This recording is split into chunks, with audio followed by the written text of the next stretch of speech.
Good afternoon, ladies and gentlemen. On a weekly basis, the South African Bar Association hosts an esteemed speaker to deal with a legal topic. This is an initiative aimed at making an essential contribution to developing the skill set of all and any person who represents South African public in our courts. It is my honor and privilege to introduce today's esteemed speaker. Our speaker today is Deputy Judge President Justice Roland Sutherland. Justice Sutherland shall be addressing us on a topic titled Drafting Tips for Junior Practitioners. We are further favored to have Acting Judge Romeo Ntambeleni to conduct the welcoming and conclusion of Justice Sutherland. In terms of housekeeping, these sessions are recorded. An appeal to participants to ensure that your microphones are muted and that your video cameras are switched off. In that regard, during the address, all participants shall automatically be muted. Should a participant have a question, simply raise your hand using the Microsoft Teams platform. Alternatively, type your question within the chat box, and such question shall be put to Justice Sutherland. During the question and answer session, a humble request is made to restrict questions to the speaker relative to the topic under discussion and only pose such questions when called upon. Without any further ado, I now hand it over to Acting Judge Ntambeleni to conduct the welcoming of Justice Sutherland. Over to you, Acting Judge Ntambeleni. Yes, good afternoon, legal practitioners and all in our division, everyone who's joining us. Good afternoon. It's a wonderful opportunity for me to introduce to you our DJP in our division, and as you will know, it will be a very long introduction, but I'll try and keep it short. Given his long career and the stint in our profession, I'll try and make it short. Judge Sutherland began his career as a clerk of the Magistrate Court in 1968 to 1962, and then he became a public prosecutor at the Regional Magistrate Court between 1974 and 1975. And he also was a public prosecutor in Specialized Industrial Court on the province of Transvaal. In 1975, he became a state advocate in Johannesburg and Pretoria between the period of 1976 and 1977. He became a member of the Johannesburg Bar in 1977 to 2011, and during 1995 he took silk, and then he became a legal counselor for the urban training project and labor law clinic between 1978 and 1980, an arbitrator and mediator and independent mediator services of South Africa in between 1987 and 1995, and then small claim courts commissioner in 1985 to 2011. He became an acting judge of the Johannesburg High Court on several occasions between 1997 to 2011, and the acting judge at the Labour Court on several occasions between 1997 to 2004. And then he also became the judge of a full-time judge of this division, our division, and at the period of 2012, and the acting deputy judge president of the division between 2019 and 2020. Was the judge at the appeal court in the Labour Court in 2014, acting judge at the Supreme Court of Appeal at the period of 1 June 2020 to 13 November. And ladies and gentlemen, I introduce to you our DJP in our division, Justice Roland Sutherland. Thank you very much. Well, good evening, everyone, and thank you very much for that very generous introduction. May I compliment the SA Bar Association on these lectures and the very nifty technology I see is used to conduct these things remotely. Well done, and I congratulate you on your initiative and the quality of the output which you've managed to put together. This is really a major contribution to continuing legal education amongst the profession, and can only serve the interests of the judiciary no less than the profession, and I'm honoured to be part of your program. So let me move to what we want to talk about tonight, which is the drafting of court documents. And the aim of this lecture is to try and encourage everyone to develop a mindset that appreciates the need for a strategic approach to the drafting of court documents. So in the spirit of advocacy training, I give you the headline. Documents are tools, and counsel are the crafters of these tools. That's the thought that you need to go away with and fall asleep tonight.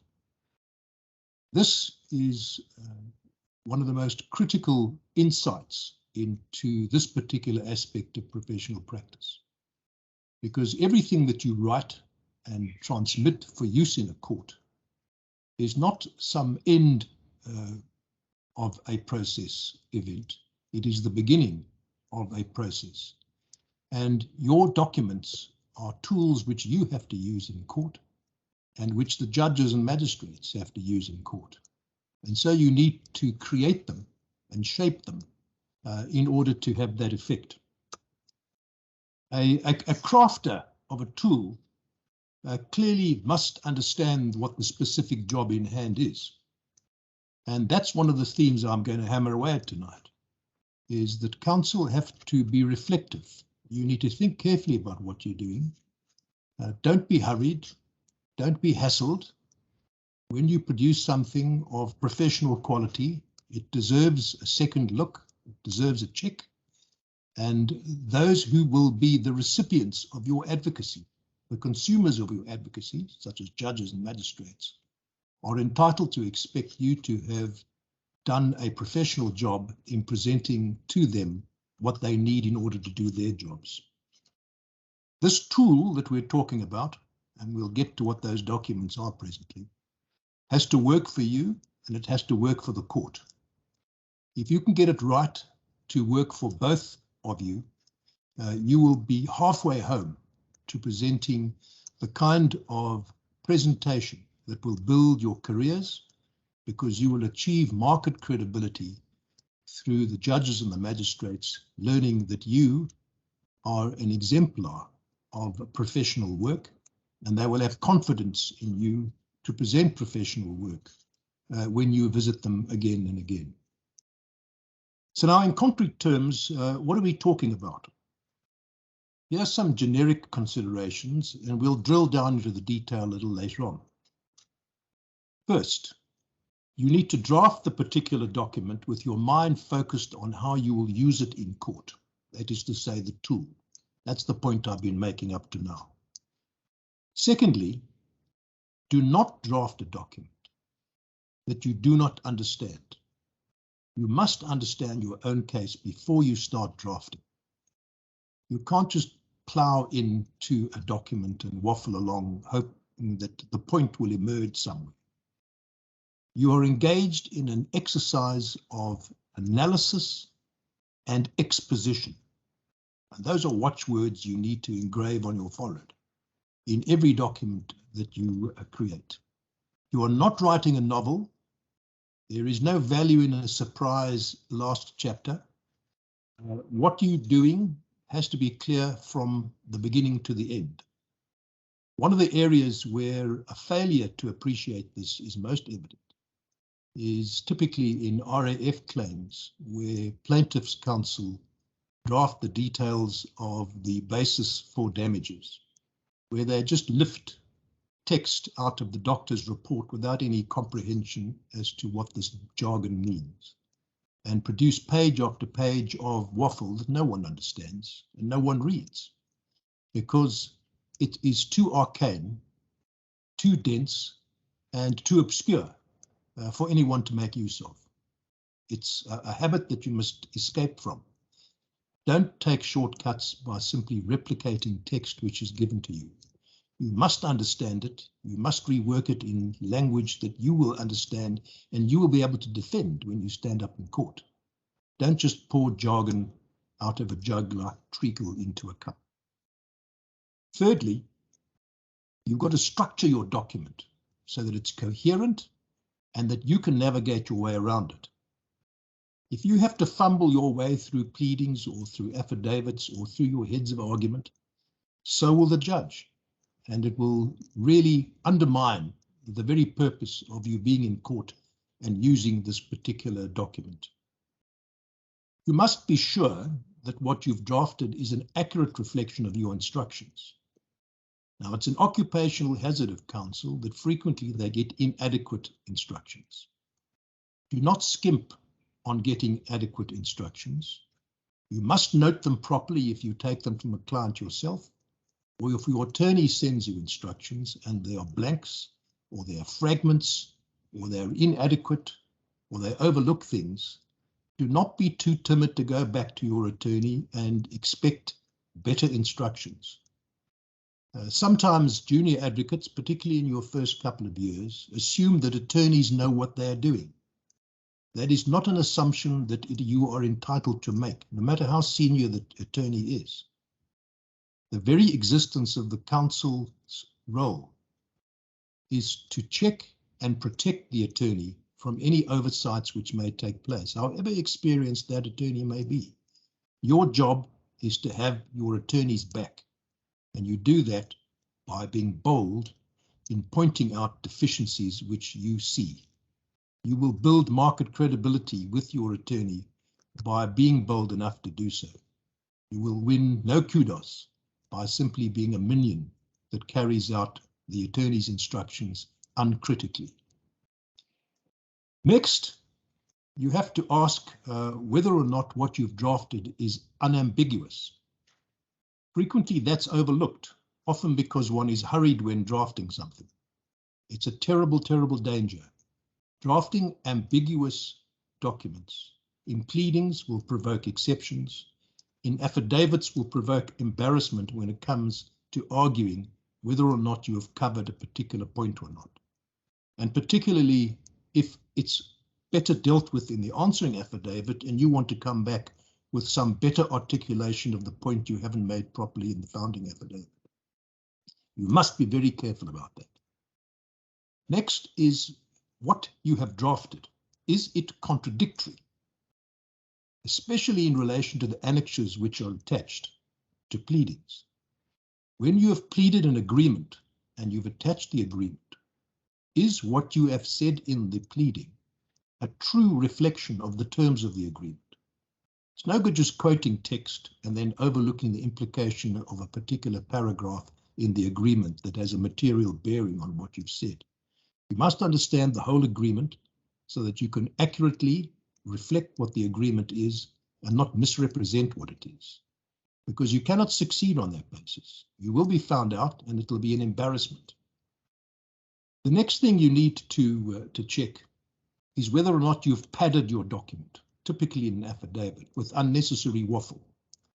It is critical that you keep your documents as short as possible. I'm going to have something today say something shortly today about the attention span of the court. You have to bear that in mind. Next is, have you written your document in jargon-free language? Using fancy words, lots of adjectives are usually an indication of a lazy drafter or someone who hasn't understood their case. You must use simple language that gets your point across in a way that whoever has to read it will understand it. And then lastly, is your document structured in such a way that it can be used as a tool of persuasion, the ultimate objective of every drafting exercise? And we'll look at all of these in turn. I'm not going to look at every document that counsel will be called upon to draft. I'm going to ignore petitions to the Supreme Court of Appeal, opinions, advices on evidence, which have their own peculiarities. And I'm going to focus on the kind of documents that you would typically and often prepare to go to court in Gauteng. And that's particulars of claims and declarations, a plea, further particulars, an exception, notice of motion, the founding affidavit, the answering affidavit, the replying affidavit, heads of argument, which is a very critical document, and then two things you might not have thought I would address, but are important in this context. The one is counsel's role in settling expert summaries and joint minutes, a much overlooked aspect of practice, and the formulation of Rule 33(4) orders when you want to separate an issue and have it adjudicated on its own. So let's move forward then to deal with these various kinds of documents. First of all, pleadings. If you're going to start pleading, the first thing you need to know is that the rules of court govern what you are obliged to do and what you cannot do. It's quite apparent from many pleadings one reads that one has reason to doubt that the pleader has even been aware that in the Uniform Rules of Court, Rules 18 to 22 are critical. You must study these rules, get hold of Erasmus, and take time out to learn these rules backwards and study the commentary, which is full of very useful case law on how these rules apply. It is the beginning of your comprehension of pleading, and you cannot begin to start pleading strategically until you've mastered those details. I'm going to touch on some of the key things that appear in the critical rules between Rule 18 to 22, but there's much, much more there. And if you have a serious intention of being a mature practitioner as time goes on, you must master these particular rules and the case law that goes with them. So let's just look at a couple of perhaps obvious but devastatingly important things which are frequently overlooked. In Rule 18, which deals with pleadings generally, one is told a very, very important thing. Your pleadings must be clear and concise. Your pleadings must illuminate your case, not obscure it. The reason why some pleadings are obscure is because whoever pleaded it did not understand their case. If you understand your case, you will be confident enough to state it in plain language. And if what you have written looks like gobbledygook, you must tear it up and start again. It is part of your job, part of what will secure you a professional reputation, that you can plead clearly and concisely, and there will be no ambiguities. Secondly, Rule 18 tells you to plead only the material facts. You must not put evidence in. You must not argue. You must identify what the material facts are and make those allegations, not try to sneak some kind of justification in. That comes much later. If we look at Rule 20, which deals with declarations, but has in certain respects the same application to particulars of claim, the first thing you need to do in drafting any document is to know what you want from the court. And that's no more important than in the prayers you put in the order you pray for. What do you want from the court? You cannot draft your pleading until you've drafted your prayers. You have to draft the prayers, examine them critically, ask, can I get this in law? If not, then you must reformulate. Once you're satisfied that what you're asking for is what lawfully can be granted to you, the next thing you need to ask is whether or not what you have asked the court to order, should it be necessary for the sheriff to go and execute on it, the sheriff will know what he's got to do. Very often, both in pleadings and especially in notices of motion, what is asked for is so obscure that were you to be granted it in those terms, the sheriff would be unable to know whether or not there'd been a breach, if he's going to go along and deal with the enforcement of a contempt, or indeed even to execute on what was done. You must be very clear that your prayers end up in an order which is a tool which the sheriff needs to use in order to do their jobs properly. Then when we come to further particulars, here's an area that I want you to, in particular, take care to reflect on what you're actually doing in this particular aspect of putting pleadings together. Many requests for further particulars are quite frankly rubbish. You must discipline yourself to ask only real questions, not pepper your opponent with all kinds of nitpicking nonsense. It impresses no one, and it can only undermine your professional reputation. When you do have a real question to ask, don't make it cryptic. If, for example, you've got a case in which you want to know when something in particular took place. In your question, don't say, add paragraph 3, at what exact time did it occur?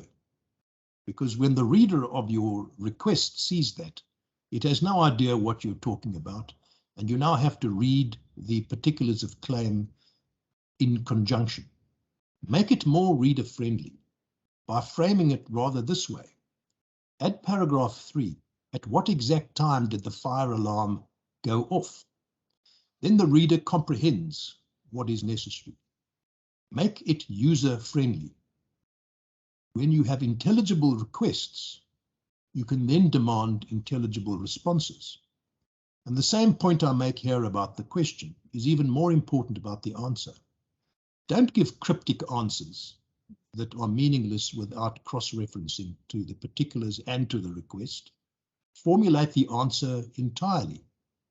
The exact time at which the alarm went off was 13:10 on the X date, so that when the reader of it, particularly the judge who hasn't had any introduction to the matter beforehand, can comprehend at once without wasting precious seconds fluffing around, looking for other documents to see what the answer really means. It can be comprehended at once.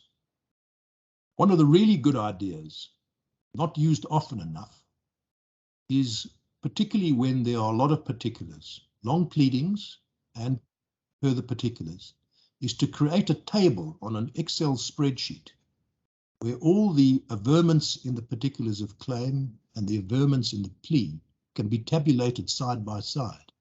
So the judge can read the pleadings simply on one page from left to right and see exactly what's been alleged and what's been denied. And the same thing goes for particulars of claim, or rather further particulars. Have the questions and the answers side by side so that they can be read quickly and comprehensively and can be digested because they're user-friendly. An interesting point seldom thought about is, what are the ethical constraints in pleading? Now, in the Code of Conduct of the Legal Practice Act, and also not in the Red Book of the General Counsel of the Bar, is any reference made specifically to pleadings. Certainly some other norms do apply, and I'll mention them in a moment.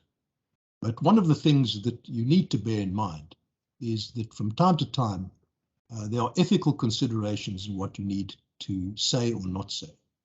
As in all documents, you must not have invective. You cannot insult people, and be very careful about what language you use in order to deal with things. But there's one particular case that I want to draw your attention to, and you should make a note of this if you're not aware of it. Standard Bank factors versus Fern Corps agencies. It's reported as 1985, 3 South African law reports, 410 in the Cape. That's the leading authority on pleas in regard to denials or non-denials. In every allegation to which you plead, you must either admit or deny. But sometimes you have no knowledge of the averment. It is wrong to deny. What you need to say is, I have no knowledge, or the defendant has no knowledge, and you put the plaintiff to the proof. There are serious implications for this, because if you do say no knowledge put to the proof, it means that the plaintiff is entitled to prepare his or her case on the basis that there will be no rebuttal to evidence which supports the averment. If you turn up and want to rebut it, you'll be in trouble because your pleading would have misled not only your adversary, but also the judge in regard to what is common cause and what is not admitted and so forth. So be very careful about that. Then let's move on to applications. To a large extent, of course, much of what I've said of generic nature applies to applications as well. But there are a number of peculiarities in affidavits which we need to be conscious of as well. First thing you need to digest, and this is sometimes not properly appreciated, is that affidavits constitute both pleadings and evidence. It's a synthesis of both. And the authority for that you need to know about is Lowe, L-O-U-W, Lowe and others versus Nell. And it's reported in 2011 to all South African law reports, 495, an SCA decision. Let's move now to notices of motion. Every exercise in drafting must begin with what you want from the court. You will have heard me say that, and I'll say it again many times this evening. It is an absolutely critical thing you need to digest. Until you have achieved absolute certainty, you cannot know what you want to say in your founding affidavit. So once you've formulated your notice of motion, in the same tone that I've addressed the prayers in pleadings, is the order competent in law? Can the sheriff execute it? And what facts do I need to allege in order to support that relief? That particular analysis, what facts do I need to put in the affidavit to support that relief, is a critical part of your thinking, because it is only those facts that must be put in. If you put in facts which are irrelevant to the support of the relief, you are then putting in waffle. Once again, I say, you are not writing a novel. You're engaged in an exercise of analysis and exposition. So if we go to the founding affidavit, there you need to put out the facts and only the relevant facts, not argument. If you have to refer to a legal principle, which occasionally is appropriate, then you identify it, you quote the statute you're relying on, or the common law principle, but you don't inject into your affidavit the argument that you will later appropriately put into your heads of argument or argue on your feet. You need to bear in mind that what you are writing in the affidavit, in capturing the facts, is the justification for the relief sought. So when you begin your founding affidavit, it's always useful to introduce to the reader of your founding affidavit your destination. Where are you en route to? When you do that, you give the reader of your affidavit an opportunity to know what to look for as you read through the 20, 30, 40, maybe 100 pages. The longer the affidavit is, the more important it is to make sure that it's really readable. You need short paragraphs, one idea per paragraph, even if it's just one sentence. That's better than putting a whole lot of ideas into a single paragraph. When you do that, you make it very difficult for the other side to answer the paragraph coherently. You need short sentences, simple language, active tense. We've heard this all before, I'm sure. And use theme headings in your affidavit so that as each section, when you move to a new theme, it's clear to the reader and one can absorb each theme coherently as you go through it. To get an affidavit that runs to 50 pages with no headings leaves you with a kind of stream of consciousness presentation, which is very irritating at worst and unhelpful at best. Always bear in mind your reader's attention span. A tired judge is your greatest enemy. You must bear in mind that the attention span of the court has to be borne in mind. And then annexes to affidavits, founding affidavits or any others for that matter. Are they really necessary? Often reams and reams of documents are attached to affidavits that are never read, never referred to, and are utterly useless. They're put in there because counsel and attorneys are hurried or too lazy to make the distinction, or have not understood their case well enough to be confident to know what they can leave out. You must have thought through your case before you finalize your documents. And if you do have annexes, you must properly describe them in the affidavit, and you must properly and accurately cross-reference them. And please, do not annex annexes which are illegible. It serves no purpose whatsoever. If you have documents which perhaps you have a poor copy or the print is too small, the answer to the problem is, as in the Supreme Court of Appeal, where there's an express injunction, you have copies of legible, in legible form, which you address, where you include as page 23A, B, and C. And then the judge can actually read what he or she is required to look at.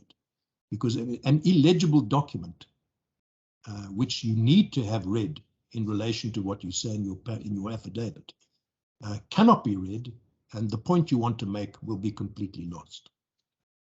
So let's have a look now at answering affidavits. It's becoming increasingly the habit, instead of answering the paragraphs in the order which they appear in the founding affidavit, is to introduce the answering affidavit with a long preamble narrative setting out the whole case, and then to perfunctorily give brief remarks to each paragraph in the founding affidavit. This is not helpful, and very often it is not necessary. Occasionally it will be necessary for you to have a narrative as an introduction, particularly where your case as defendant or respondent is chalk and cheese with what has been set out in the founding affidavit. And if you need to do that, you've got to be absolutely particular about cross-referencing what you are saying to the averments which you are rebutting in the founding affidavit. You can't end up in the second part of your affidavit saying add paragraph this, that, and so forth. This has been addressed above. That doesn't help the judge. The judge is not in the position to have the time to go trawling around looking for where you might or might not have dealt with something. If it's important enough to deal with, it's important enough to cross-reference to where the contending averment has been made. And if you do that, the judges will love you and you will promote your professional reputation and enhance your market credibility. If you don't do so, the judges will have exactly the reverse attitude towards you, because you have made making that judge's job that much more difficult. When you draft an answering affidavit, you must be aware of the implications of what you say in it. If you introduce matter which you know is going to attract a reply, one of the things that you ought to try and do in order to avoid you having to file a fourth affidavit is to deal with it in such a way that you won't have to come back after the reply. This is one of the strategic objectives in drafting your answering affidavit. Also, you need to be quite sure that what you say in your answering affidavit is necessary. If you're going to introduce a fact which is not necessary, but will provoke a tangential argument with a reply and then the need to rebut that in a fourth affidavit, you need to avoid that. Do not be cavalier about what you say in your answering affidavit. It is, as I've said, a tool. It's got to work for you. It's got to work for the judge. And its function is to rebut what has been said in the founding affidavit, or to answer by way of an admission and then an explanation. Often when answering affidavits serve no more than to say, it's true, everything you've said is common cause, but here is my story. Then you know that there's going to be a reply to that, and you need to anticipate whether or not you can avoid having to come back with a fourth affidavit. Do not be coy about such things. Think it through strategically. Then we come to replying affidavits. Probably one of the most useless things that counsel engage in. The proper use of a replying affidavit is to rebut material which has been raised in the answer, which you could not cover in your founding affidavit. It is not there for you to repeat and to take page after page after page to say denied as set out above and so forth. Only use a replying affidavit if you really need to, in order to rebut what you didn't deal with or could not deal with in your founding affidavit. Most replying affidavits are never referred to in argument. and even more are not even read by the judges because there's no anticipation that they will provide anything useful.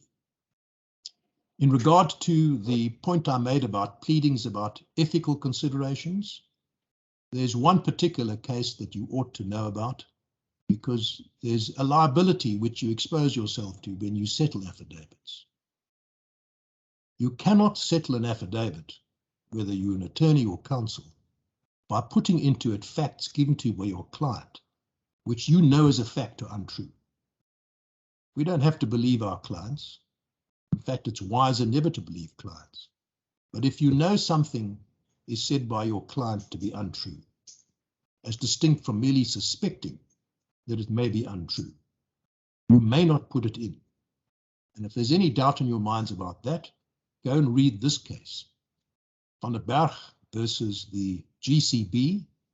It's reported in 2007, 1, All South African Law Reports, 499 SCA. There, a silk at the Cape Town bar did exactly what I've described, and this is the case for his striking off. And secondly, as with pleadings, no invective. Never be insulting, however horrible the other fellow is.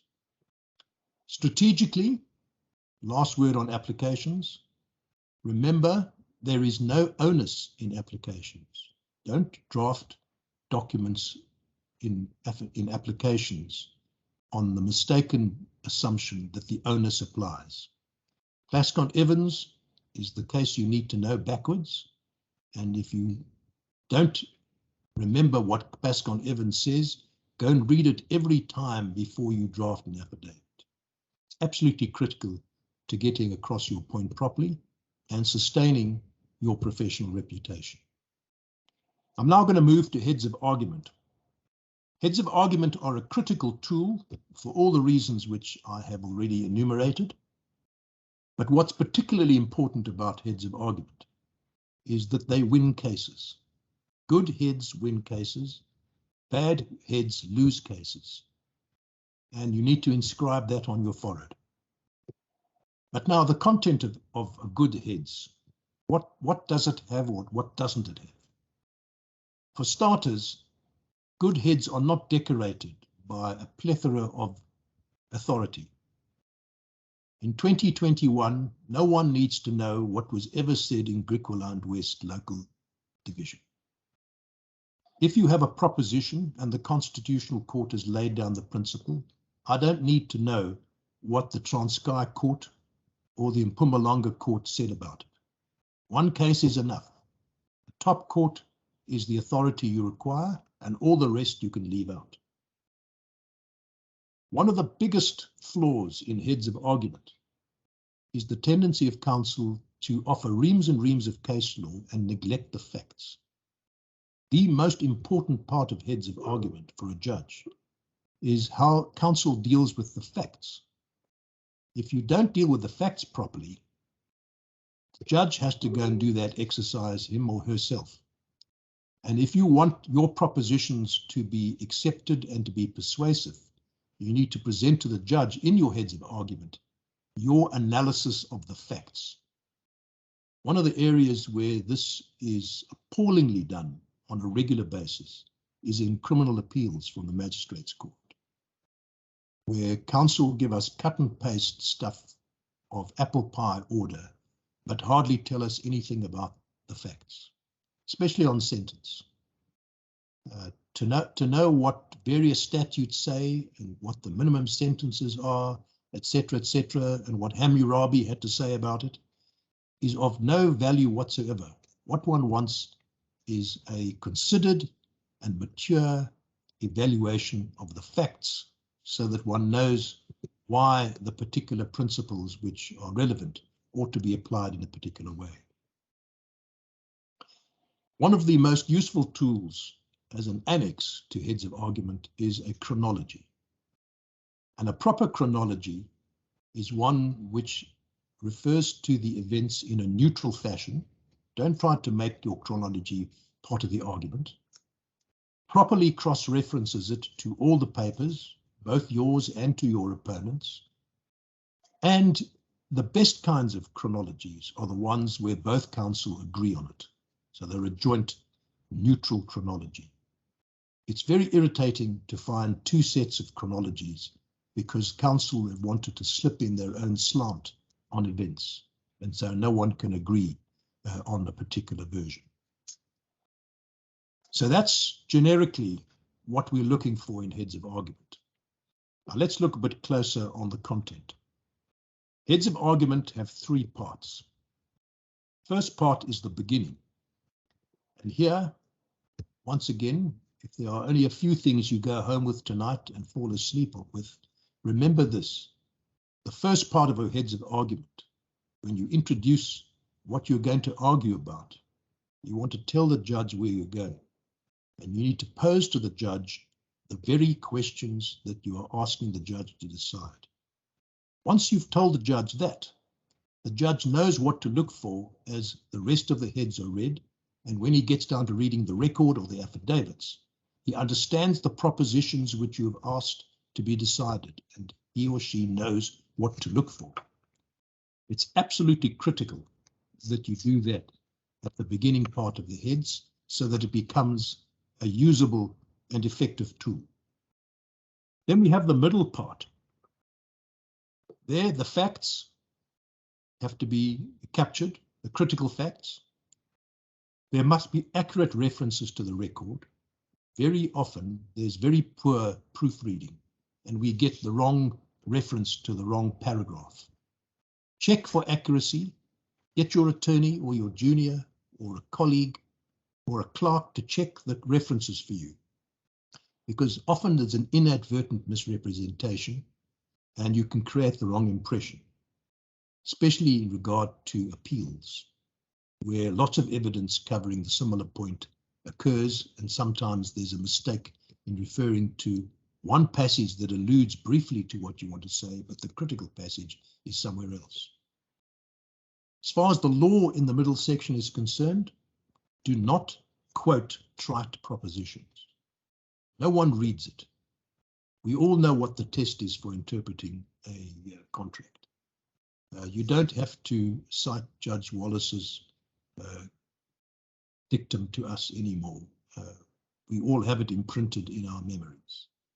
When you do have to quote case law, it's when you need to argue the construction, because there's a contestation about what the dictum means, whether it does apply or not, and you want to distinguish something. Or alternatively, you want to quote the particular dictum that is the all fours application for the particular facts which you've already crafted in a coherent fashion. Then there's the end. When a judge has gone through your heads of argument, one of the things the judge will ask is, what does this litigant want from me? And so tell him. Set out the very order that you want, which conforms with all the norms I've been talking about for pleadings and for notices of motion, so that the judge understands exactly what he or she is being asked to order. If you do that, as I've said once before, you will make the judges love you. Those are really the primary documents which you need to really become quite adept at doing. But there's a few other things that I want to mention about what you might not necessarily think as documents which counsel draft ordinarily. The one is in settling expert summaries and joint minutes.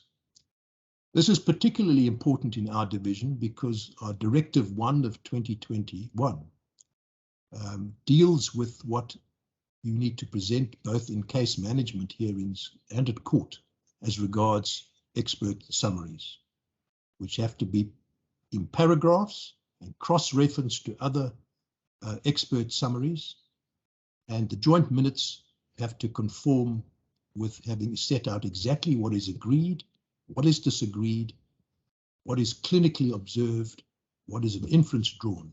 You must check these things for these purposes, and it would be good practice not to leave it to the doctors to do the final summaries, Once they've done their reports, they should be submitted to make sure that they have complied, and you need to settle them.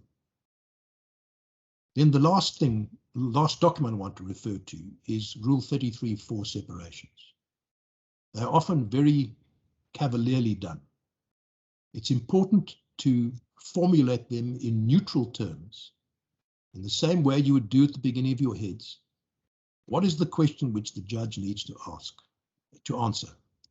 You formulate that in a neutral frame so that the judge knows what's required and both parties need what cases to prepare. If you take time out to formulate those things clearly, you will advance yourself enormously. And then the very last thing I want to say about drafting documents is the implications of case lines, which many of us have had to get used to after many years of doing things in other ways. And for the more junior members, that's the only way you've known. The biggest thing in case lines to overcome is the ability to easily navigate your way around all the documents. There are directives which tell you what you have to do, and it's very important to have indexing done in an absolutely apple pie fashion. You need it so that you can navigate your way through around the papers, and so does the judge. But importantly, in drafting your heads of argument especially, you must use case line pagination.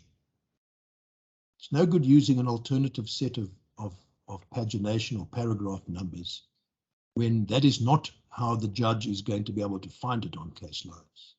Cross-referencing has become absolutely critical in this medium so that it can be navigated easily. So please bear that in mind. It means, of course, that you have to go back and edit documents which you would initially have drafted without such references. But that's just part of what we need to do now in order to effectively practice under those circumstances. So having said all that, let me leave you with these general thoughts. When you're drafting documents, you need to think carefully before you start drafting. When you have drafted, you must check frequently. And when you've got to a point where you think you're finished, you've got to ask yourself whether or not you have acted strategically. And if not, you need to go back and make adaptations.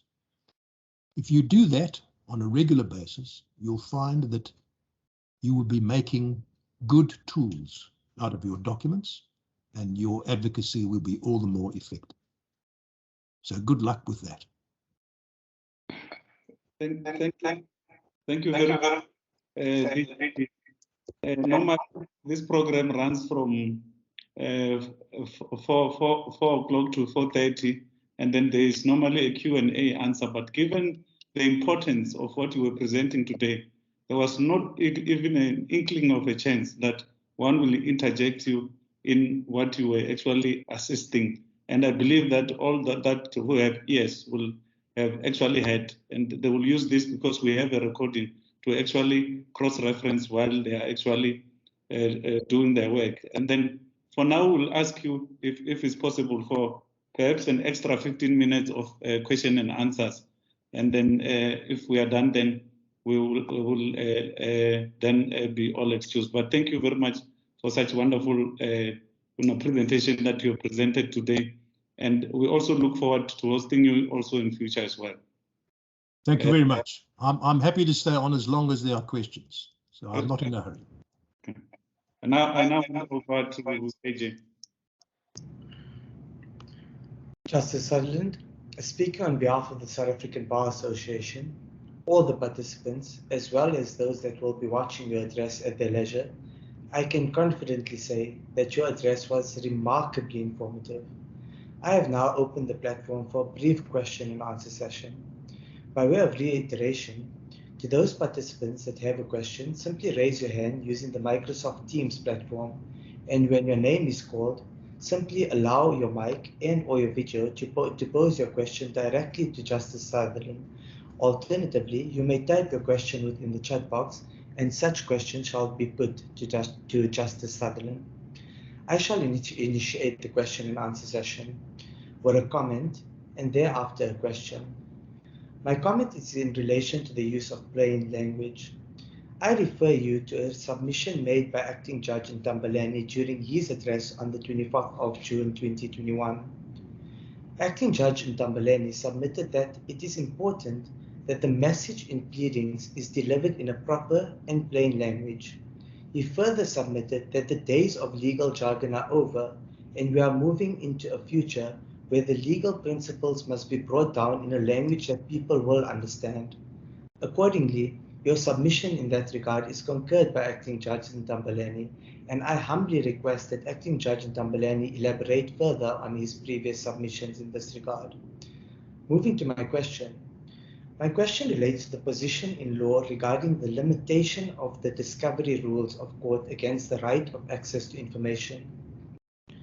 Now, Section 32 of the Constitution recognizes that everyone has the right of access to any information held by the state and any information that is held by any person that is required for the exercise or protection of any rights.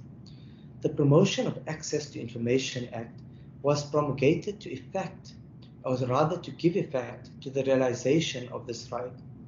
Now, in terms of Section 72 of the Promotion of Access to Information Act, it does not apply to records required for criminal or civil proceedings after commencement of proceedings where access to that record is already obtained for whatever reason. Where records are obtained in contravention of this exception, they are admissible as evidence in criminal and civil proceedings, except where a court determines such exclusions will be detrimental to the interests of justice.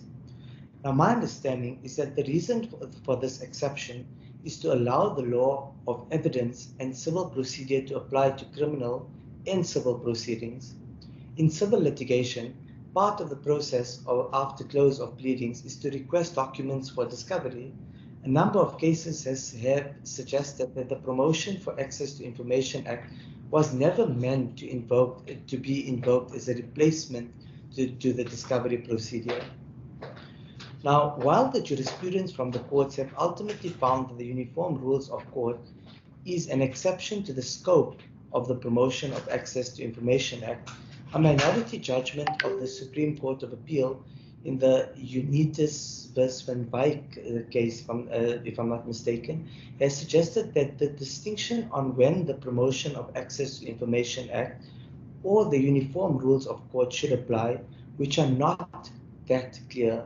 In view of such, Justice Sutherland, what is your comment on whether Section 7 of the Promotion of Access to Information Act limits the ambit of the constitutional right to access,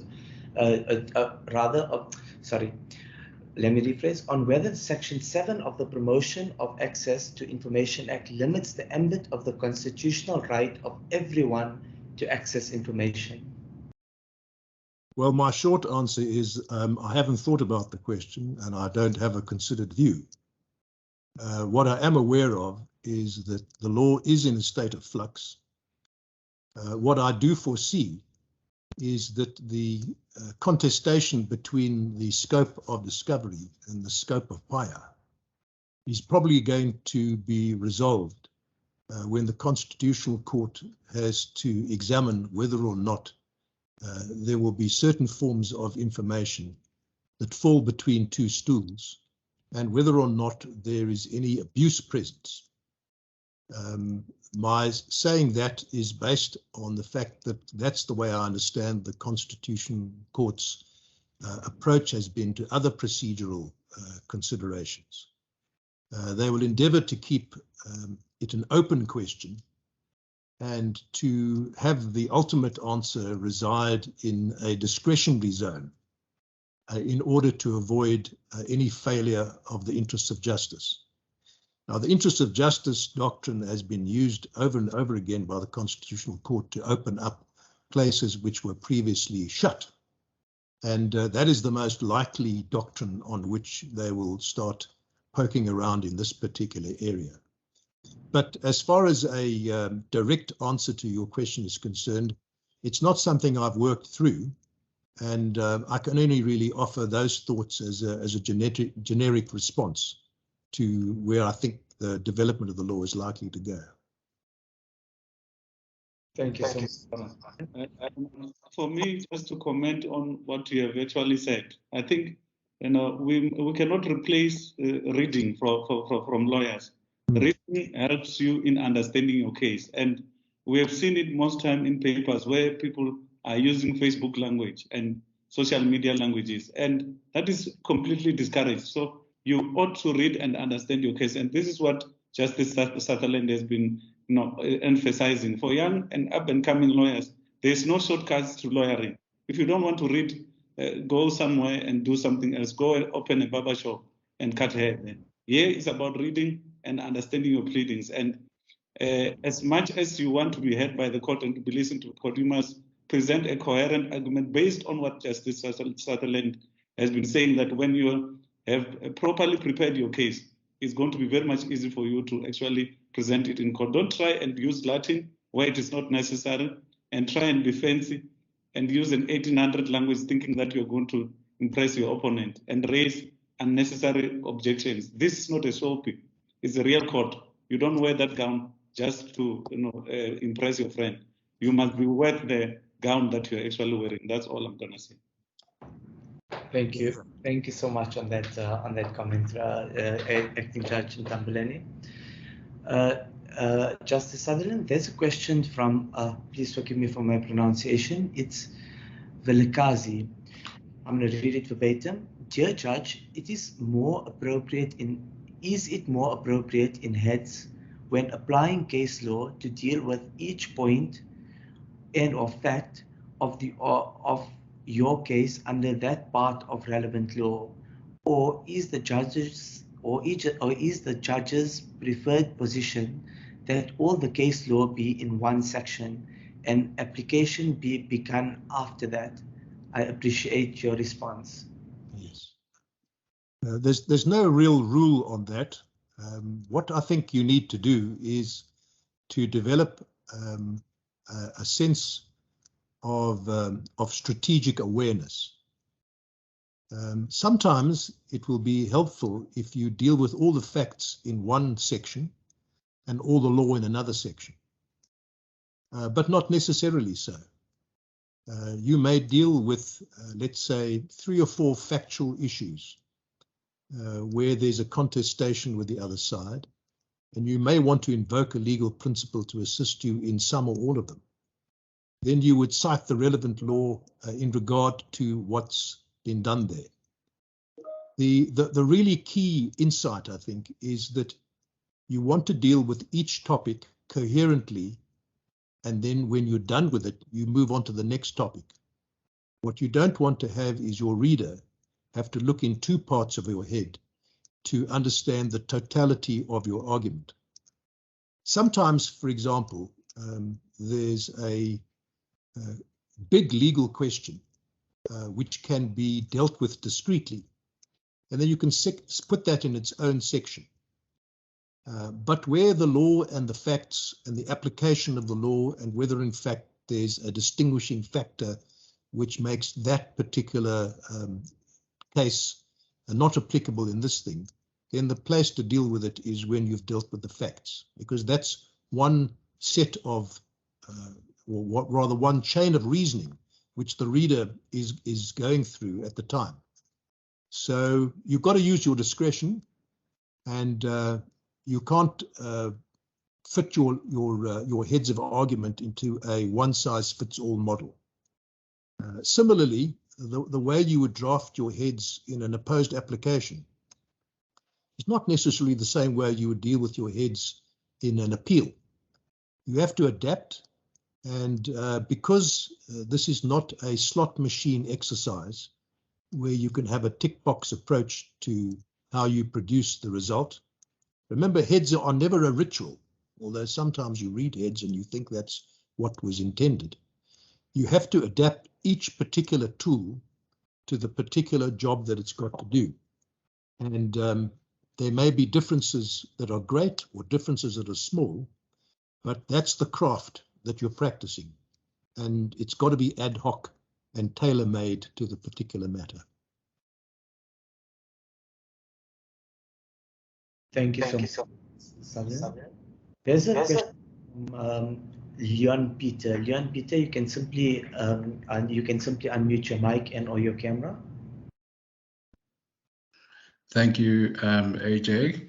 Good afternoon, Judge. Judge, my question relates to, in fact, what you've just said about heads. And I've heard what you said about tailoring the tool to the job that it's meant for.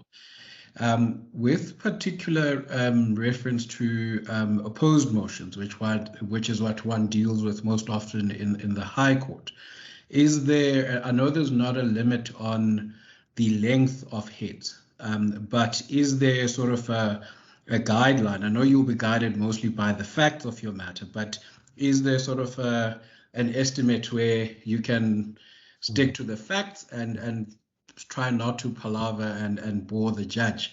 That's the first thing. And also, where does one strike the balance between just limiting the heads to just the factual matter or introducing written submissions? Because sometimes you stick to the heads and then you get to the court and the judge says, well, that's not in your heads. That what you're arguing is not in your heads. Yeah. Thank you, Judge. That's a fair question. Once again, there's no hard or fast rule. Generally speaking, shorter heads are better than longer heads. But one mustn't be timid and be afraid of having long heads when they're called for. If you've got to take a couple of examples, let's take a credibility issue. Credibility is always decided on probability. And in order to determine the probabilities, you have to go through the detail. And so your heads are going to be longer if you had to deal with credibility issues. That's just inevitably so. When you've got a situation where the facts are common cause and they can be briefly described, and what the real controversy is whether those facts satisfy a test, either a statutory rule or a dictum in the case law, then having set out what the common cause facts are, you need to now extrapolate why the particular rule or dictum is applicable. That may require you to go into cited parts of that case law and demonstrate that this is exactly what in that case was contemplated, or if your case is the other way around, why this is different. So you drill down into quite a lot of detail. Long heads that engage with detail, both as to fact and as to the text of statutes or cases, are perfectly acceptable and wholly appropriate. What needs to be avoided is the decoration of heads so that they look impressive. And that's the kind of abuse that you need to avoid. Ultimately, I suppose one can't say this strongly enough or often enough.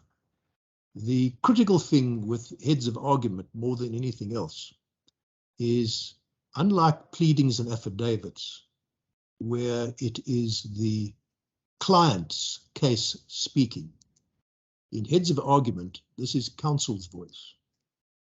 And we'll all develop a particular style depending on our own disposition and the way our own analytic approach to the matter differs. And you will develop a particular style of your own, just as you develop particular styles of addressing the court. One of the things that is fascinating to observe over time from a judge's point of view is how similar cases are argued so differently by different counsel. Not to say that the quality of the argument differs, or one is much better than the other, but everybody has your own particular style of how to present things. And you mustn't try to ape someone else's style. You may admire a colleague, some of the great maestros of advocacy, but don't assume that if you decide that Sidney Kentridge is the best thing next to ice cream, that you have to now develop a similar demeanor and a similar way of writing. The thing that's important with argument is to be genuine, to understand what the consumer of your advocacy, the judge, requires, and to be sensitive to how to make that connection. And the length or shortness of heads of argument are only an aspect of that. Thank you, Judge. Thank you, Justice. There's a question as Wayo. I'm going to read it verbatim. My question is based at a student level. I am doing my penultimate year and we are being taught drafting skills. You mentioned that there is no need to regurgitate tests of which the courts are familiar with. However, in university, we are encouraged to enlist all but necessary points to, in inverted commas, aid our arguments. How do you reconcile the point you made with institutions teaching the LLB degree? Well, first, I'm not familiar with the particular curricula which are being used in universities, and I don't know whether or not the particular lecturers who are conducting those lectures are or ever have been practitioners. So one would first of all want to know whether someone is approaching pleading from a totally academic but unschooled approach. I'm of the view that the best way to learn pleading is to do it in the trenches of practice. I have my doubts about the extent to which universities can do anything more than teach the basics, and I certainly support them doing so. I know from my own experience when I was a student in the early 70s at Wits, at that stage they always had practitioners from the bar come and teach pleadings. And so what one was getting was instruction from people who were making a living out of doing what they were teaching. You can only imagine how incredibly valuable that was. And one of the great privileges I enjoyed was to have Michael Cooper come and teach me how to plead when I was a final year student. What I imagine the universities generically are concerned with is to conscientize students as to the legal requirements, the basic need to be articulate, clear, succinct, and so forth, and to observe what we might call the learned dimensions of pleading. What I've spoken about tonight, of course, is a voice from the trench, rather than an academic view. So there may well be some differences in approach. Ultimately, I can't imagine that there's serious contradictions, but what I think one benefits from as a student is not trying to run too far ahead. It's important, I think, to have a very solid academic basis for what's going to become your professional life. And one must savor that and one must absorb that. And if that means when you get into practice, as inevitably has been many people's experience, you need to do a little bit of unlearning, there is no harm in that. Because, as I've said in reply to an earlier question, advocacy is a very varied skill, and you need to work out your own particular individual style. And provided that you have a solid foundation in the basics, you can confidently develop your own particular approach. So I would absorb whatever you're being taught, understanding that it's the beginning of a learning process in pleading, and you make your own adaptations in relation to your own experience when you get into practice in due course. Thank you, Justice. It's a question I'm going to read verbatim. Judge, with the different drafting styles, would it be best to start with a brief introduction of what the matter is about, that such as an introduction provides the judge with a snapshot of the case and also directs him or her on what issues to focus on when perusing the pleadings? That is always a good approach. And of course, in this division, we have practice notes, which counsel provide for opposed motions, for appeals, even for trials. And a practice note, which normally speaking should never exceed 3 or 4 pages at most, excluding all the blah of the heading and so forth. That's fine. One of the things that, if I can inculcate it into you tonight, is important, is judges need to know where they're going when they read. And the better and more succinctly you can frame the questions which judges need to answer, the better they will be able to bring themselves up to speed. Remember, in trials, for argument's sake, the judge gets the file nowadays a couple of days beforehand. Sometimes, depending on when the trials are allocated, he or she might only get the matter the night before. And there isn't a great opportunity to bone up on what's there. So the practice note in that context is critical to know exactly where we're going. In appeals, of course, there's much more time to prepare, and practice notes help again. But if you bear in mind, as I've said a couple of times this evening, what the consumer of your advocacy needs from you, you will find it, I think, quite useful to use as a basis for designing how you approach the particular case, which will differ from court to court.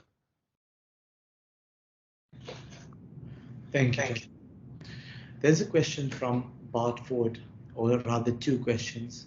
The first question is it necessary to state further an alternative relief in notices of motion? The second question is it necessary to state in an affidavit the following: where I make submissions of a legal nature, I do so on the advice of my legal representative, whose advice I verily accept to be correct? Yeah. Well, there's no right or wrong answer to those questions. My own personal opinion is I think both of those statements are completely superfluous. Clearly, when a layman is making an affidavit, it's taken for granted that that layman has no legal knowledge. So if you have to say in your affidavit that I'm invoking a particular legal principle, or that I deny that the particular complaint or the particular relief that is sought by the adversary is feasible in law, it's not as if you're arguing the matter. And I think it's just precious to say that I referred to that on the basis of advice. I'm not really sure where it originated. It only arose some 15 years or so ago. So some clever fellow decided that they wanted to make a fuss about it, and then it got round that the way to eliminate the opponent making a fuss about allusions to law was to put this in.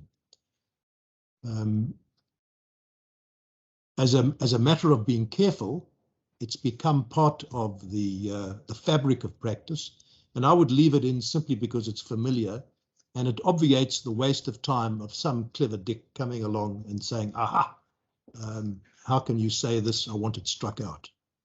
So from a point of view of avoiding wasting time on tangential things, a little bit too much on that score is probably better than a little bit too less. As far as the further and alternative relief in notices of motion are concerned, that is important because, once again, you want to eliminate an argument from your adversary. Should you argue a judge exercise a discretion to give you something that's not foursquare within the prayers which you have sought? This is especially important in family matters.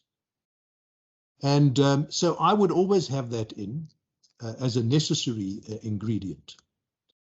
One of the complaints that can be raised in the absence of that is that I haven't prepared for any penumbra of relief that might be granted.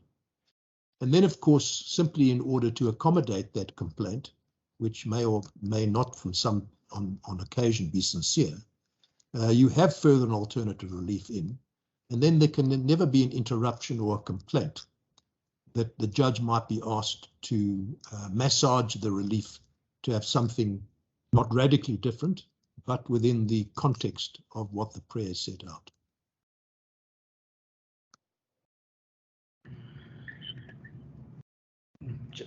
Thank you so much, Justice. Justice Sutherland, there are many further questions. Unfortunately, time does not permit for such, and I have now closed the question and answer session.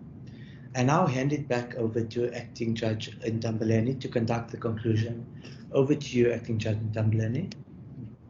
Okay, thank you very much. Justice Sutherland, once again, thank you very much for your time. We know how busy you are. And this is one of among the best of the presentations that we have had, due to the kind of the stature of a jurist that you are. We are very much thankful. We don't have to refer to Sydney Kentridge. You are here for us, and we thank you for giving us such a wonderful presentation today. And we thank you so much. Thank you very much. Thank you, Judge. What remains is to elaborate on what Acting Judge Ndambeleni has said. And yet again, sincerely thank you, Justice Sutherland, for his illuminating address and naturally as for his time. The South African Bar Association is indebted to you. We further thank Acting Judge Romeo Ndambeleni for his excellent welcome and conclusion, and obviously his time too. Appreciation to all those that have participated virtually and shall be watching this session at their leisure. These sessions are recorded, and the recordings can be found upon the South African Bar Association website, that being www.rsabar.net. I thank you. Thank you very much. Good night.